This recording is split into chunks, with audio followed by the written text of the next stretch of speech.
El lugar de las almas sin descanso. Un pueblo desapareció misteriosamente y nadie sabía por qué. Muchos pensaban que el motivo era el abandono de sus habitantes, pues hombres y mujeres empacaban sus pertenencias y se iban a vivir a otros lugares. Contaba el anciano párroco, uno de los pocos habitantes que quedaban, que existía una leyenda sobre el camino que llevaba al cementerio del pueblo, que hacía que los habitantes temblaran de terror tan solo al escuchar aquella vieja historia. Se decía en la época de la colonia, sobre esos mismos terrenos se había llevado a cabo una gran masacre, causada por uno de los hombres más ricos y poderosos del entonces próspero lugar. Aquel hombre había mandado matar a más de 100 campesinos junto con sus familias por haberlos encontrado viviendo en una de sus miles de hectáreas. Era un hombre tan cruel como egoísta, y una vez que los ubicó, envió a sus empleados a acabar con aquella falta de respeto, como él le llamaba. Gritos, súplicas y maldiciones por igual salieron de las bocas de las mujeres que, abrazando a sus pequeños, imploraban desesperadas piedad para sus familias, pero ninguna fue escuchada, y un río de sangre corrió esa noche por el lugar, inundando la tierra seca que, sedienta, bebió el precioso líquido. Dicen que después de la matanza los caporales incendiaron la zona y quemaron y enterraron los restos, y de esto no supo nadie, sino hasta mucho tiempo después. El lugar se fue convirtiendo en un camino de tierra que se utilizaba para llegar al pueblo, que colindaba con el cementerio local. Con los años, el pasaje fue llamado el lugar de las almas sin descanso, porque se decía que por las noches a veces podían verse pequeñas luces rondando por la senda, diminutas luces brincando y flotando sobre la tierra como luciérnagas encendidas. Cuando era de día, la gente caminaba tranquilamente por ahí, pero de noche nadie se aventuraba, porque todos sabían que el camino envuelto en las sombras ocultaba algo más que polvo y oscuridad. Sí, ahí había almas en pena que gemían, susurraban y a veces, en severos casos, soplaban a los oídos de los caminantes o tocaban sus brazos, jalándolos hacia el cementerio. Contaba el anciano cura que cierta vez, mientras sepultaban a una vieja sin familiares, en el momento de que el enterrador comenzó a retirar la tierra, creyeron escuchar voces quejumbrosas que reclamaban su terreno. Asustados, prosiguieron la tarea mientras un viento frío los envolvía y unas risas lejanas se esparcían por todo el lugar. Como si una venganza fuera a llevarse a cabo en el cementerio, una inesperada carcajada se escuchó en el fondo de las catacumbas, y el sepulturero, aventando rápidamente su pala a la tierra, corrió dejando solo al padre que rezaba por el descanso de las almas. El lugar llegó a ser muy conocido por las historias que se contaban sobre su viejo cementerio. Era difícil pasar por ahí sin pensar en lo que podría llegar a ocurrir de noche. La gente comenzó a ladear el camino para evitarlo, y poco a poco dejó de usarse, pues la gente temía ver y oír lo que nunca antes había sentido, visto u oído, y antes de que pudieran ver u oír algo, mejor se alejaban. Sin embargo, los niños del lugar parecían fascinados con la historia, y hasta planeaban excursiones nocturnas para ir a ver a las almas sin descanso. No faltaba el que, haciéndose el valiente, retaba a otros a pasar por ahí, y ya entrada la medianoche, e incluso apostaban sus domingos a quedarse a dormir una noche en ese lugar, pero por una u otra razón nunca se quedaban. Quizá muy en el fondo sí tenían miedo de ver y escuchar cosas raras. Según una de las historias del sacerdote, un día había llegado un extranjero, uno de esos gringos que viajaban de allá para acá, sin reparar en dónde se meten o dónde pasan la noche. Bien, pues este tenía una tienda de acampar y la colocó, sin saber, sobre el cruce de las almas sin descanso. No habían dado todavía las 11 de la noche cuando su tienda comenzó a mecerse, mientras que unas risas llegaban desde todos los rincones. Eran risas de hombres, mujeres y niños que parecían estar afuera de su tienda de campaña y que se escuchaban fuerte y claramente. Extrañado, el extranjero se asomó al exterior y vio a mucha gente observándole desde afuera. Parecían llamarlo a salir, lo invitaban hacia afuera, le sonreían. Se fueron acercando poco a poco, y entonces el hombre comprendió que no era de este mundo, pues sus pies al caminar no tocaban la tierra. Las risas se convirtieron en lamentos y llantos, mientras que las figuras fueron tomando la forma de despojos que reflejaban exactamente a los que había dejado debajo de la tierra. Sintió un miedo profundo adentrándose en su espina dorsal y la sensación de caer desmayado sobre la dura cama de tierra, donde bajo un fuerte dolor sucumbió a la oscuridad que lo envolvía y murió misteriosamente. Una vez que encontraron el cuerpo sin vida de aquel extraño forastero, el resto de la población tomó el acontecimiento como una advertencia para que se marcharan de ahí. Sin duda que las fantasmagóricas apariciones reclamaban su lugar a los vivos, cobrando venganza con las vidas de los hombres.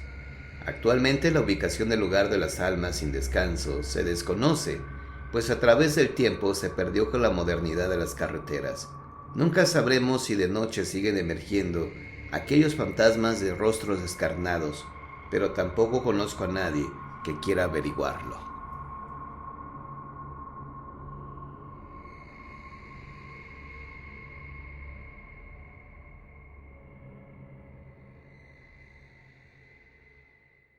El misterio de las pinturas de la abuela. La 10ª vez que viajamos hacia la casa de la playa, tenía cerca de 10 años.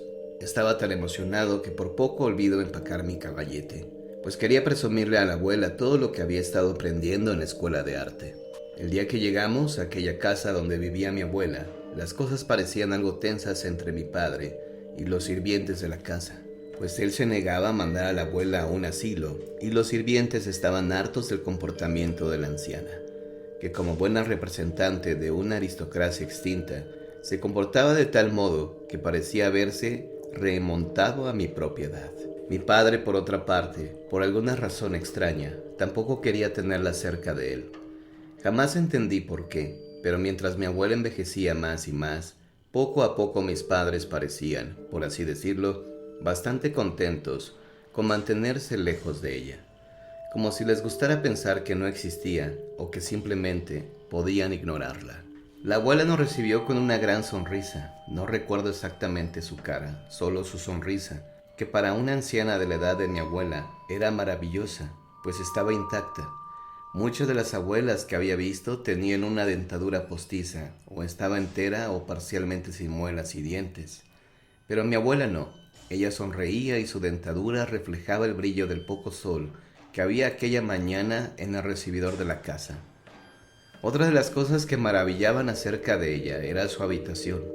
Era una pieza tan amplia y llena de cosas que parecía un sótano lleno de recuerdos tangibles, pero sin fantasmas blancos cubriéndolo todo. Como toda abuela, era muy consentidora conmigo, y una vez que entraba ahí, era difícil salir sin algún obsequio entre mis manos. Ella estaba dispuesta a compartir sus tesoros más preciados. Solo hacía falta que algo llamara mi atención. Aquella ocasión en particular llamó mi curiosidad una caja de pinturas al óleo. Nunca antes la había visto en este mundo de cosas. Era una caja de madera mediana, que al abrirla empujó de inmediato el olor de la pintura vieja a mi nariz.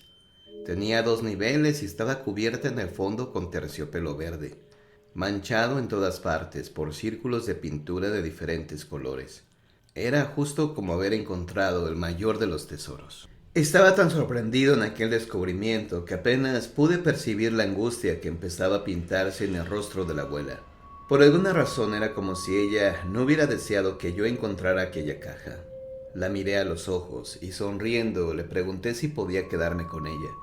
La abuela dudó unos segundos, pero finalmente aceptó y me dijo que ella tomaría las viejas pinturas para desecharlas. Yo la detuve diciéndole que me dejara hacerlo a mí, y salí de la habitación brincando de felicidad, prometiéndole que lo haría. Estaba cerca de la basura cuando comencé a ver los colores secos. Vi unos que eran verdaderamente extraños y hermosos. Así que pensé que quizá con un poco de solvente especial podría darles uso. Olvidé mi promesa y disolví cada una de las pinturas. Armé el caballete y me puse a pensar lo que quería retratar. Decidí que retrataría a mi mejor amiga, Margarita, con la ayuda de su foto que traía en un viejo relicario, y comencé a hacer trazos tan hábiles que en unos cuantos días el cuadro estuvo terminado. Lo cierto es que era el primero en mi corta carrera que se veía realmente vivo. No quise enseñárselo a nadie, porque seguramente la abuela se daría cuenta de que había usado sus viejas pinturas. Decidí mantenerlo oculto en el garage y me fui a descansar. Regresé al día siguiente a verlo, pero sorpresivamente el retrato ya no estaba. Alguien lo había borrado. Me tranquilicé pensando en que quizá por una reacción química, la pintura simplemente se había vuelto invisible por ser tan antigua, o no sé qué me inventé para serenarme. Pero esa misma noche un grito en la madrugada nos sorprendió a todos. Corrimos a la habitación de la abuela, quien yacía en el piso. Con la mirada aterrada me preguntó si había desechado las pinturas. Y le dije que no. Pidió que nos dejaran a solas y me confesó que eran muy peligrosas, que debía tirarlas a la basura o destruirlas de alguna forma, pero que no volviera a pintar con ellas porque tenían el poder de despertar cosas malditas. Al día siguiente recibí una llamada telefónica. Margarita había muerto. Corrí al garage buscando las pinturas para destruirlas, pero me pareció ver la sombra de mi amiga muerta. Caí desmayado y al despertar vi el cuadro y ella estaba ahí, sonriente, pero su boca estaba manchada de sangre. De inmediato subí a la casa y apenas hube entrado, escuché que mi padre gritaba el nombre de mi madre y dos sirvientes corrían escaleras arriba muy exaltados. Al asomarme por la puerta vi a mi abuela muerta. Pasó el tiempo y regresamos a casa. Nunca me deshice de las pinturas, temiendo que alguien más las encontrara y pintara con ellas. En cuanto a la niña que veo, incluso podría decir que es ella y que se vino a vivir con nosotros, pero no le gustaban mis padres. Ahora sé que las pinturas están malditas y que aquella niña que corre a buscarme de noche tampoco es mi amiga. Dejé de pintar hace tiempo, solo quiero estar dormido, y poco a poco he dejado de comer y moverme. A veces creo que soy un fantasma también.